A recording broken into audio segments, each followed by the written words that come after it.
Kalau kita bercakap tentang perlawanan Malaysia menentang Thailand ini, isu utama sebenarnya bukan sekadar keputusan 1-0. Isunya ialah cara kita kalah dan apa yang perlawanan ini dedahkan tentang tahap sebenar skuad Harimau Muda. Ini ulasan jujur, tanpa emosi melampau tetapi berlandaskan apa yang berlaku di atas padang.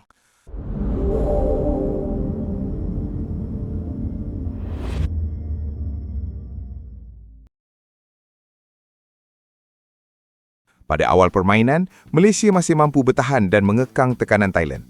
Struktur pasukan kelihatan kemas, pemain masih mengikut pelan permainan asal.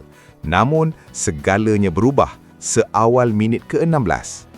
Kad merah pada minit ke-16 memberi kesan besar kepada corak permainan Malaysia. Selepas itu, struktur pasukan menjadi tidak seimbang, ruang di tengah terbuka luas dan pemain terpaksa bermain di posisi yang bukan tugas asal mereka. Ini jelas menunjukkan pasukan tidak cukup bersedia untuk menghadapi situasi 10 lawan 11. Jurulatih perlu memastikan pasukan dilatih menghadapi situasi bermain dengan kekurangan pemain, supaya strategi tetap kemas walau 10 lawan 11. Pemain pula perlu lebih mengawal emosi dan disiplin ketika bertahan. Manakala pasukan secara keseluruhan harus mempunyai struktur kecemasan yang jelas apabila berlaku kehilangan pemain. Kesilapan besar seterusnya ialah melakukan faul terlalu dekat dengan luar kotak penalti. Menentang pasukan seperti Thailand, situasi ini sangat berisiko. Sepakan percuma Yasakon dilakukan dengan teknik berkualiti tinggi dan terus menghasilkan gol. Ini bukan semata-mata soal sepakan cantik, tetapi kecuaian dalam membuat keputusan bertahan.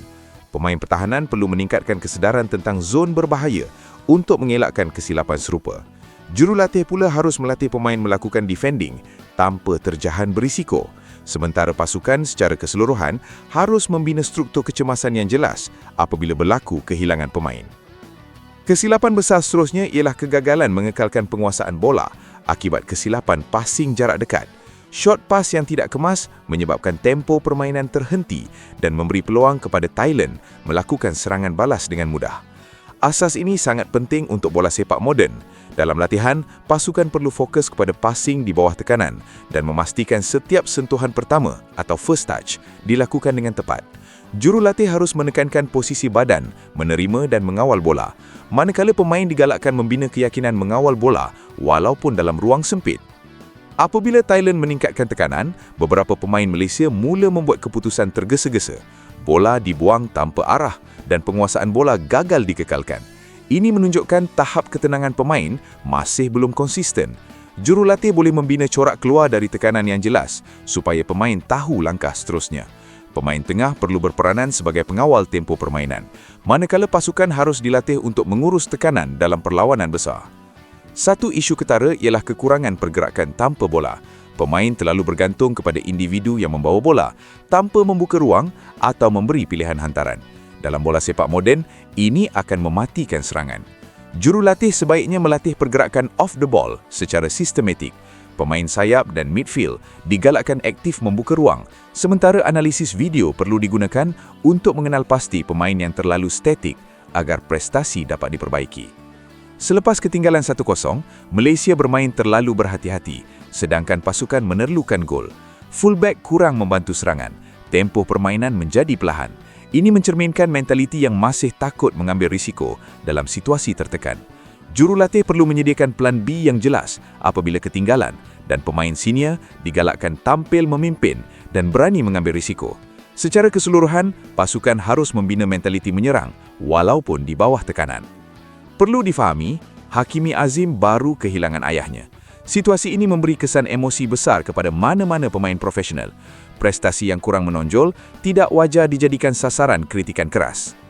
Pengurusan pasukan perlu menyediakan sokongan psikologi bagi Hakimi Azim, manakala jurulatih harus menguruskan minit permainan dengan lebih berhemah. Peminat pula digalakkan memberikan sokongan, bukannya tekanan berlebihan. Dalam kekalahan ini, dua pemain wajah diberikan pujian.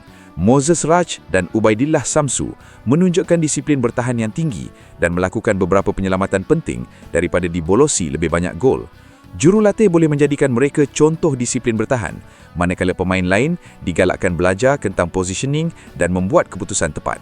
Pasukan secara keseluruhan harus membina unit pertahanan yang lebih konsisten.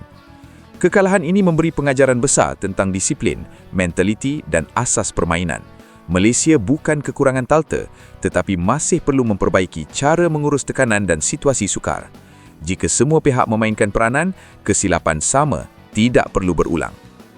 MFL, FAM, KPM dan pemegang taruh dalam Liga Malaysia seharusnya fokus bina liga antara remaja untuk semua peringkat, dan setiap kelab Liga Super wajib letak 1 atau 2 pemain muda yang bertalta dalam setiap positioning, supaya mereka semua dapat pendedahan yang secukupnya, macam mana bintang muda Arif Aiman yang diberi ruang untuk fight dapatkan tempat dalam skuad gergasi Harimau Selatan. Kalau anda mahu ulasan bola sepak Malaysia yang jujur, ringkas dan membina, jangan lupa like, komen dan subscribe Northern Football Insight.